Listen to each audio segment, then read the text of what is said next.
Along with DBL, another show you can catch here on ABC 10 is Extra Butter with our very own Mark S. Allen. And if you're a huge fan of The Shining, then you have probably heard the buzz about the sequel, Dr. Sleep. Mark S. Allen has all the details for us this morning.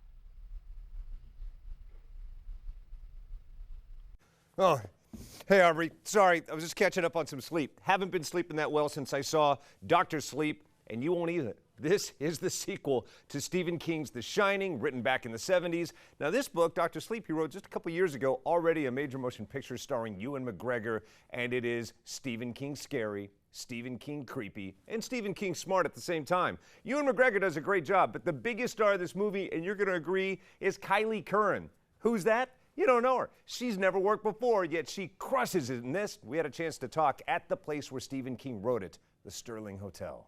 How are you? I'm good. How are you? Nice to see you. Nice to see you too. Now, how get down is this during the break? I said, have you seen the movie yet? And you said, well, I had a private screening. Like, how awesome is it to have your own private screening of this? It was good because we all got to cry in private without anyone watching us bawl our eyes out. Right. Yeah, it was super fun.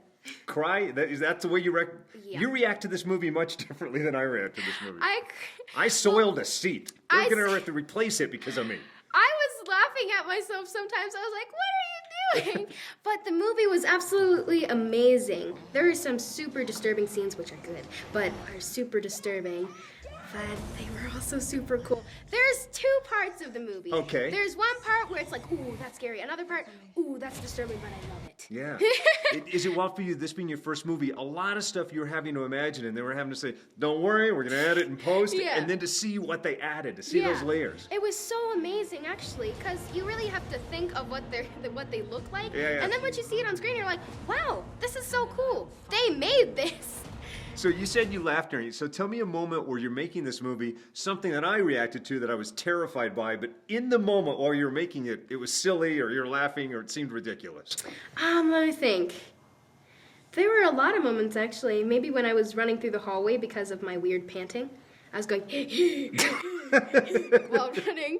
I kind of got a handle of running normally. Yeah. Because it's kind of hard. You're thinking of yourself running, and then you're like, how do you run again? Uh-huh. How do you run again? But I think it looked better on camera than I thought it did in my mind. Now, to do research, did you see the original? Did Mom and Dad tell you about the original? I've seen The Shining 4 times. Okay. Yes. One before the callback, a second time a special showing before shooting.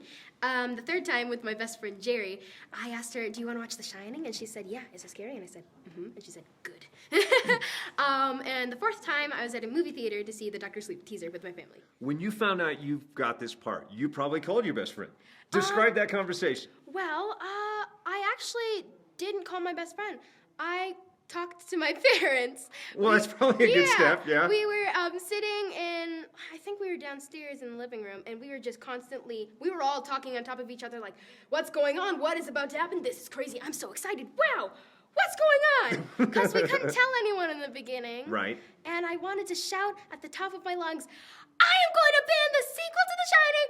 This is crazy.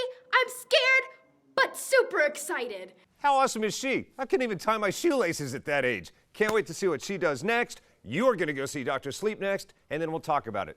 And good luck with that, Aubrey. Back to you. All right, note to self, don't fall asleep. Thanks again, Mark. This interview involves commercial content. The products and services featured appear as paid advertising.